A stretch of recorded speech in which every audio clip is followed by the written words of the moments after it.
alunos, olá alunas, professores, professoras. Olá, Laércio! Aula 34, muito bem, amigo, muito bem. Na luta, na luta. Assunto periclitante, usando a terminologia de Odorico Paraguaçu. Vamos nos preliminarmente. Nos preliminarmente é ótimo. Grande Odorico Paraguaçu. Os seus neologismos são espetaculares. Em voga nessa cidade maravilhosa que é o Brasil, na visão dele, né? Vamos adiante. Essa cidade que é o Brasil. Espetacular. Vale voltar e rever as ideias. Odorico Paraguaçu. Mestre Odorico Paraguaçu. Mas agora nós vamos tratar do seguinte tema. ONU. Os 17 Objetivos para 2030. Parte 1, porque nós não daremos conta de falar de todos eles em um programa só. E todo este contexto trabalha com esta ideia, desenvolvimento sustentável. Professor Marlos, esse assunto é indiscutível que é relevante. Totalmente relevante, porque é a nossa realidade, é o mundo em que vivemos e as autoridades, as lideranças mundiais continuam discutindo. O problema é que só discutem. Mas quando se tem que colocar a mão no bolso e fazer investimentos pesados, firmes e sérios, pensando no amanhã, isso não existe. Nós estamos com discussões que vêm de Estocolmo, 1974. Sim. Um pulo para Rio, para Eco 92, outro pulo para Rio mais 20 em 2012. E daí? E agora, em 2015, o cenário de mais uma discussão. Só discussões, enquanto isso, o outro lado, que é o lado da degradação, é o lado da destruição, é o lado da poluição, esses continuam ativíssimos. Então, enquanto um lado só fala, só teoriza em salas fechadas, com ar-condicionado, com condições tranquilas, o outro lado vai a campo e arrebenta a natureza. A consequência certamente estourará nesta e na próxima geração. Olha só, não que essa ideia não existisse antes, ela sempre existiu, só que agora está escrito. Nós vamos ver um a um e também só um pedaço de cada um deles, porque nós precisaríamos de um programa inteiro para cada um desses objetivos, é claro que não daríamos conta. Vou dar uma ideia já. E veja se, por favor, me corrija se ela não estiver correto. Para cada um dos objetivos que nós venhamos falar, pode ser cada aluno na sala a trabalhar. Certeza. Quer ver? Dá uma olhadinha, por favor, coloca a Reginaldo para nós no São ar. 17 por favor. objetivos, Alex. 17. Vamos trabalhar com 8 agora.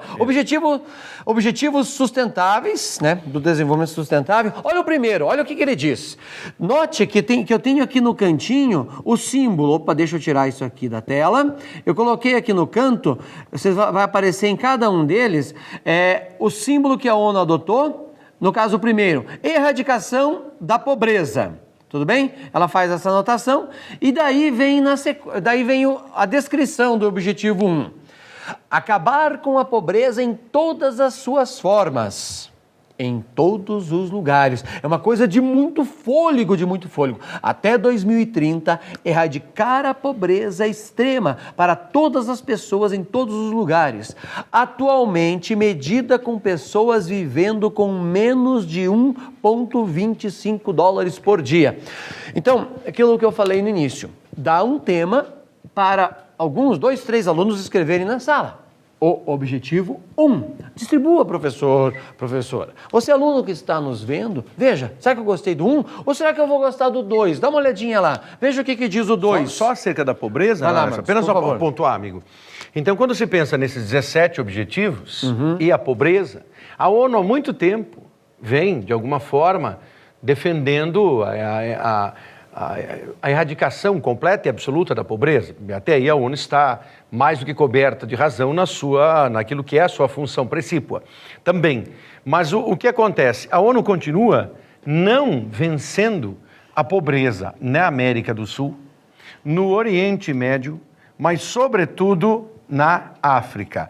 Nesses 3 lugares, essas 3 situações continentais, por assim dizer, houve uma redução, uma diminuição da pobreza, mas quando se toca na África, essa redução ela é acanhadíssima. Então, enquanto houver essa pobreza gigantesca na África e esse prazo dado de 2030 são apenas 15 anos. É nada. São apenas 15, 14 anos. Esses meninos e meninas que estão nos vendo, que têm 15, 16, 17 anos, em 2030 serão mais novos do que nós dois somos hoje. Sem dúvida, estarão nos seus 30 e Sim. tantos aninhos, jovens, e vocês verão isso na prática. Infelizmente, sendo realista, não pessimista, isso não vai acontecer. Mas vamos brigar para isso, né? Dá uma olhadinha que diz... antes de irmos para o próximo, eu quero dizer de onde que eu estou tirando, tá? Olha aí, esta é a página da ONU, ok? Das Nações Unidas, que tem cada um deles. O que eu fiz foi separar para facilitar a nossa leitura aqui dos pontos principais. Olha o que diz o 2, objetivo 2, acabar com a fome. Está ligado com um também, Sim. né? Alcançar a segurança alimentar, isso é importante. Alcançar a segurança alimentar, opa, passou para o 3. E melhoria da nutrição e promover uma agricultura sustentável. Porque nós temos dois problemas aí. Só conseguimos ter comida como temos hoje a custo de muito agrotóxico. Ou seja, toda certeza. Muito veneno. E como que nós vamos conseguir produzir comida para todo mundo tendo uma agricultura? O termo correto, eu acho que isso aqui é outra questão de tradução. Dá uma olhadinha lá, por favor. Promover a agricultura sustentável. Tinha que ser agropecuária. Sustentável. Sustentável. Ampliando. Eu coloquei ipsis literis aí como está na tradução, mas eu estou entendendo que foi uma tradução errada. E tem que ser agropecuária porque é a criação de animais. Sim, que envolve alimentação direta. Não dá para você afastar a proteína animal. O ser humano, a maioria, depende da proteína animal, usa a proteína animal. Professor Marlos, vamos seguindo aqui, daí a gente comenta cada um deles? Exato. Veja o que diz o 3. Importantíssimo esse também, ó. Objetivo 3. Assegurar uma vida saudável e promover o bem-estar para todos. Em todas as idades. Claro que esse é um objetivo vaguíssimo. Para a gente ser feliz no mínimo, né? O que é o bem-estar? O bem-estar o que é o bem-estar? Vago. Então, quando eu vejo a ONU pensando em objetivos assim tão abstratos, tão fluidos, tão perdidos, eu já tenho uma certeza, é um objetivo inútil. Melhor seria concentrar esforços naqueles que são possíveis, são práticos. 1 e 2 são práticos. A pobreza, só que você tem que criar mecanismo. Não adianta você dizer, eu quero acabar com a pobreza, certo? A pergunta já vem, como? Como você vai acabar com a pobreza? Do ponto de vista concreto, vai ter que mexer em dinheiro. Quem vai dar esse dinheiro? Como vai dar esse dinheiro? Como vai ser aplicado? Quem é que vai distribuir essa renda? De que maneira vai se distribuir essa renda? Senão é tudo factoide. É premissa, é falácia, premissa falsa. Falácia, premissa falsa. Não vai chegar a lugar algum. A única coisa, aliás, a coisa boa que eu vejo nisso, fazendo agora o advogado do diabo aí, é que está escrito. E quando nós conhecemos, os nossos alunos conhecem, nós temos agora um mecanismo de cobrança. Você colocou no papel. Agora porque quando é retórica, é uma coisa. Agora, escreveram e os países, a maioria está representado na ONU. Nós temos que atingir, senão vai ser mais um fracasso do sistema econômico que nós estamos vivendo. Eu tenho a sensação, posso estar errado, que começa-se a perceber que o modelo econômico que nós estamos vivendo começa a dar sinais de fadiga. Capitalismo. E os nossos governantes têm que tomar consciência sobre isso. Sem dúvida. Eu não tenho problema nenhum com o capitalismo, eu gosto de muitas coisas do capitalismo. Só que tem coisas pra gente rever. Nessa hora, quando você tem poucos que ganham demais e você tem muitos que não ganham ou que simplesmente estão abaixo da chamada linha de pobreza, como é que você vai ter um mundo sustentável? Vive o padrão de linha de pobreza, né? 1,25 dólares por dia. Sim. Pense você, o que você faz? R$5. Por dia. Você tem que tomar café, você tem que almoçar, tem que jantar, tem que se locomover, tem que se vestir, tem que beber água, tem que tomar banho. Tem que ter onde morar. Tem que ter onde morar. E são bilhões, em torno de 3 bilhões de pessoas no planeta não tem 1,25 dólares por dia. Aí é só você multiplica por 30 dias. Você vai ver se o indivíduo consegue sobreviver com isso. Não consegue sobreviver. Não consegue. Ele não consegue. Ele terá assustador. Todas as dificuldades para sobreviver. Ou seja, ele não terá em nenhum momento, nem sequer, não é nem luxo, ele não terá absolutamente algo que o sustente. Porque com R$5 ele não consegue ter uma alimentação condigna. Por mais que ele peregrine por aí, ele terá que sempre ser favorecido de alguma maneira para que ele consiga se sustentar e sobreviver melhor. Vamos para o objetivo 4. Olha o que ele diz. Assegurar a educação inclusiva. Eu prefiro a palavra ensino, mas já que escreveram educação, vamos lá. Inclusiva, equitativa e de qualidade. E promover o quê? Oportunidades de aprendizagem ao longo da vida para todos, porque o número de analfabetos em nosso planeta ainda é gigante. O Brasil é um exemplo disso. Nós temos hoje, para você anotar, argumento de prova concreta, pouco mais de 13 milhões de analfabetos. Analfabetos, nós estamos falando nos funcionais. Estamos falando só nos analfabetos plenos e absolutos, o chamado puro sangue. Não sabe nada nesse sentido. Agora, esta questão da inclusão, ela é muito poderosa, sim, porque quanto mais nós olhamos os seres humanos, vemos que há seres humanos especiais que precisam de uma inclusão. Se atingirmos, volta lá no texto, Reginaldo, por favor, se atingirmos isso aí, é claro que a gente consegue melhorar os outros anteriores. Questão do emprego, a gente pode melhorar, aqui ó, a gente pode melhorar, as pessoas poderão buscar o seu bem-estar porque elas têm ensino, elas vão atrás, elas podem desenvolver questões relacionadas à alimentação porque elas têm ensino e automaticamente a gente reduz a pobreza. Mas isso aqui é muito forte, é muito forte. O que se está dando ao indivíduo é a instrumentalização para ele buscar condições de se autossustentar, sem que ele fique na dependência de terceiros, quartos, quintos. É esse o ponto que o objetivo 4 lança para nós, essa ideia de uma educação inclusiva e que equipare as pessoas. O equitativo está nesse sentido. Sim. Equiparação, você aquilata todos, dando-lhes condições de buscar a subsistência. Volta lá, Reginaldo, por favor, no texto. Olha, professor, todos eles têm palavras fortes, mas o professor Marlos acabou de chamar a atenção aí, ó. Equitativa e de qualidade. Não interessa se é rico ou se é pobre, se é branco, se é negro, se é amarelo, se é azul. Todos têm que ter um ensino de qualidade que seja igual para todos, porque a partir desta ideia da equidade, as pessoas terão capacidade de, por si só, buscar uma solução para os seus problemas, sem precisar do paternalismo. De um Estado que seja aquele Estado que carregue no colo o tempo todo. Porque, na verdade, quando o Estado carrega no colo o indivíduo, outros estão fazendo esse favor. E aí é um problema, porque alguns se escudam nisso também no Laércio. Eu contribuo, o Estado ajuda muita gente, eu já faço a minha parte. Não faz? Não faz, e a prova cabal disso é que muitas dessas pessoas que ficarão à margem do processo, marginalizados, partirão para quê? Partirão para a criminalidade. E aí você tem o retorno da sociedade. Como a sociedade não deu um retorno efetivo, não deu uma sustentação àquele indivíduo, ele parte para uma ofensiva contra a própria sociedade que vai reverberar, que vai repercutir no indivíduo que não deu essa sustentação a ele, que não tratou o desigual com certa igualdade. Consequentemente, é um bumerangue. E nós vamos gastar dinheiro com penitenciárias em vez de gastar com escolas. Sistema de segurança, exatamente, o sistema de segurança. Esse investimento é que está todo errado. Gasta-se mais com a segurança do que com a prevenção. Então, a profilaxia, se os governos fossem mais profiláticos, eles investiriam, sobretudo do Brasil, investiria pesadamente em educação para que você, a partir da educação, diminuísse os outros problemas terminais. Mas não é o que acontece. Então, nós vemos um mote do governo federal, pátria educadora, nós sabemos que não é. Pode, do lado bom, você vai dizer assim, há um esforço para que seja. Isso é bonito, há um esforço para que seja. Mas não é o suficiente. Sim, mas viver de esforço é aquela coisa, eu olhei o balão subir, eu queria tanto que ele descesse. Ele não vai descer.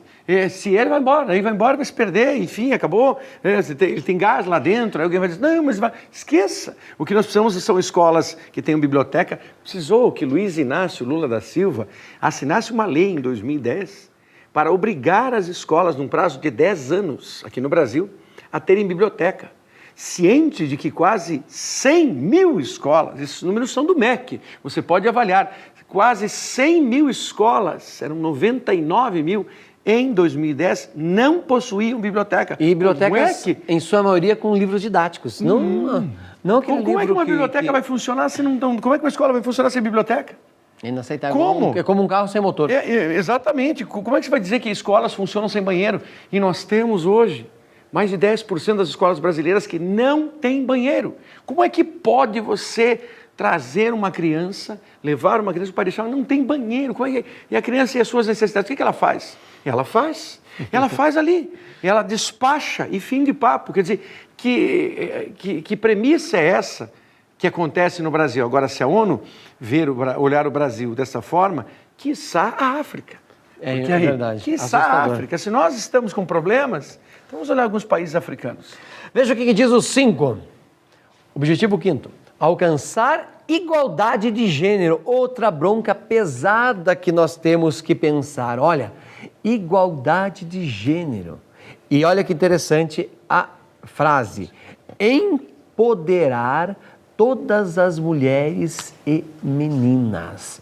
Olha, empoderar todas as mulheres e meninas. Ou seja, dar a elas uma capacidade. Essa frase aí, por favor, professor, por favor, aluno, veja com atenção. Igualdade de gênero. O mundo não tem igualdade. Basta ver a nossa redação do Enem passado e empoderar, dar poder a essas mulheres, não para elas assumirem os lugares dos homens, mas que elas sejam tratadas iguais.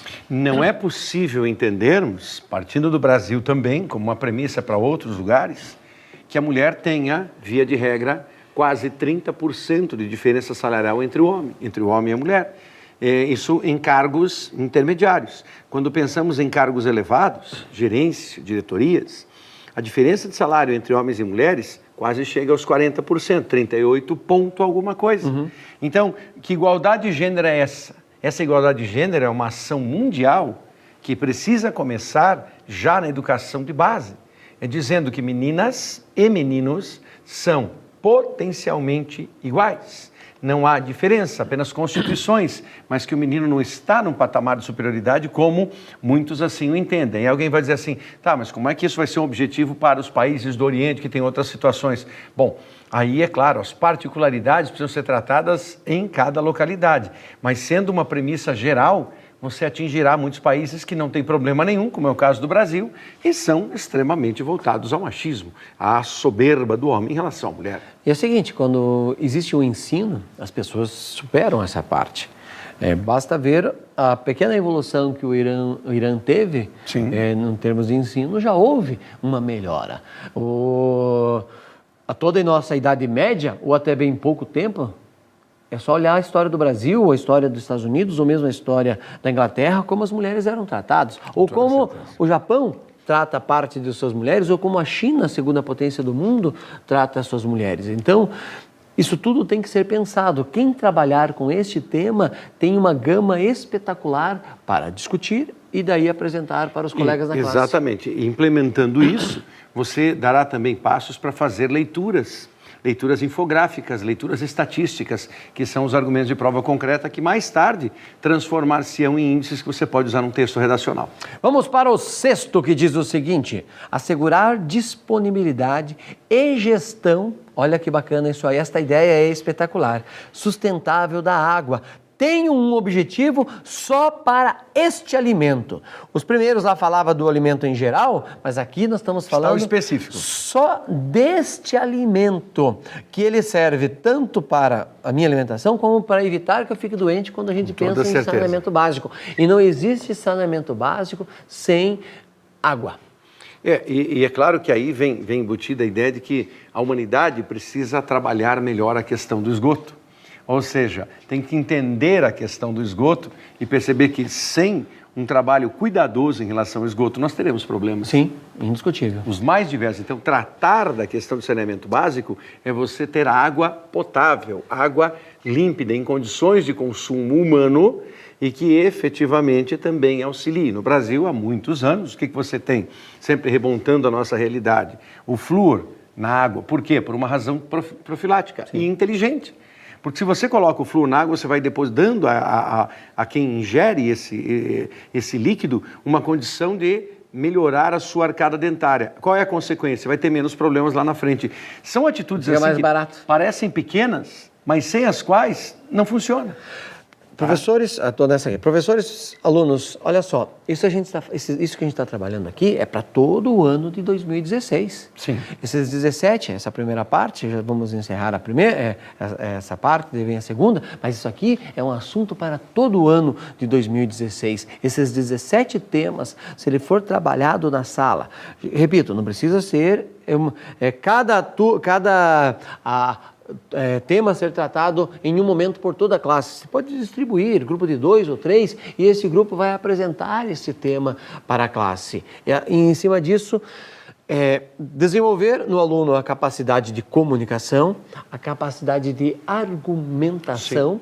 Primeiro, eu tive que fazer a escrita, depois apresentar e, ao mesmo tempo, passar a eles este conhecimento que ele desenvolveu na hora de estudar cada um dos temas. Com isso, ele terá condições de criar um texto. Perfeito. Vamos para o 7, que diz o seguinte: assegurar o acesso confiável, sustentável, moderno e a preço acessível. Olha que interessante. Não existe desenvolvimento sem energia. Precisamos de energia. Então, a geração de energia é essencial, mas atingindo a todos. Se não atingirmos a todos, a geração de energia falha. Matrizes energéticas. E principalmente a energia limpa. Veja, o encontro que aconteceu na França no final de 2015, início de dezembro de 2015, trabalhou com esta ideia: o desenvolvimento de energias sustentáveis. Matrizes. Começou a discussão lá no início de no primeiro semestre de 2015, com o encontro do G7, se amplificou com a encíclica papal e a ONU vem na sequência e expõe os seus 17 objetivos, e um deles é esse aí, bastante forte. Vamos fechar esse para tratar o último aqui, né? Agora o oitavo, né? Que diz o seguinte: você quer falar mais um pouco? Não, por favor. Não? Promover o crescimento econômico sustentável, claro que é com energia limpa, inclusivo. Vamos lá. Econômico, sustentável, inclusive. Sustentado, né? Eu acabei. Minha dislexia foi sensacional. Inclusivo. Emprego pleno e produtivo. Do trabalho. Para que, de maneira decente, né? Sim. Eu não tenho problema nenhum em juntar lixo, mas eu quero receber bem por isso. Que a dignidade aconteça a partir disso. Claro. Importante essa ideia, né? Esses 8 já dá uma boa provocação. Já é o início da conversa. No próximo momento, você terá a última parte. Fechamos a conta aqui? Falou, meu amigo. Obrigado. Valeu. Grande abraço, até mais.